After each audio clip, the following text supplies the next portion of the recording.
Hello, my name is Dr. Craig Woods. I'm a veterinarian and a practitioner. In this segment, we're going to talk briefly about common household items that represent dangers for your dogs. One of the big problems that we see in clinical practice, you like it, I like it, it's chocolate. And dogs are highly sensitive to some of the compounds within chocolate that same things that make us excited and feel good within chocolate oftentimes can be very toxic to dogs, causing heart problems. Another danger that we see with dogs is also onions and garlic. These are often left in the trash, or a dog will consume them, or people will inadvertently feed their dog an onion or garlic. And what that does, that can cause a problem called anemia in dogs, and oftentimes that can be life-threatening.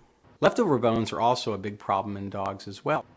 These bones can fracture or fragment, particularly if they're like a chicken bone that's hollow, and that creates almost like a knife. Another problem actually is grapes and raisins, and these contain compounds that can actually cause kidney failure in dogs. One of the more common things that we see that represents a big danger for dogs is over-the-counter medication. Dogs are different in their metabolism than humans. And another thing that we see quite often are dogs that get into household items like mothballs or detergents. And once again, in the right amounts, these things can cause a whole host of problems from, diarrhea, vomiting, and even other severe reactions from those. Ornamental plants that we have around the house, around the garden, also represent some dangers to dogs and puppies in general because they're always chewing on something. So the leaves and the stems of these plants can be very toxic.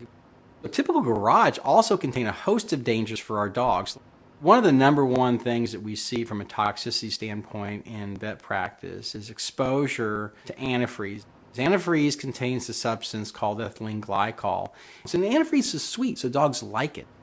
Another problem too are herbicides and insecticides that we commonly use to treat our lawn. And think about this, a dog is going to go running outside after a lawn's been recently treated. What are they going to do? If it's pooled in a certain area, they may lap that up. They may lick their paws and get inadvertent exposure to these agents. And once again, they do represent dangers. In the right amounts, they can cause a whole host of problems. So education about what foods are, represent dangers to dogs is also very important as well. So your children need to be taught these things too. Kids just love to give dogs all kinds of food, yet some of those foods that we can give to them can be highly dangerous. So, an ounce of prevention here is worth a pound of cure. If the whole family's involved, I don't have to see your dog for some type of inadvertent exposure to some toxin.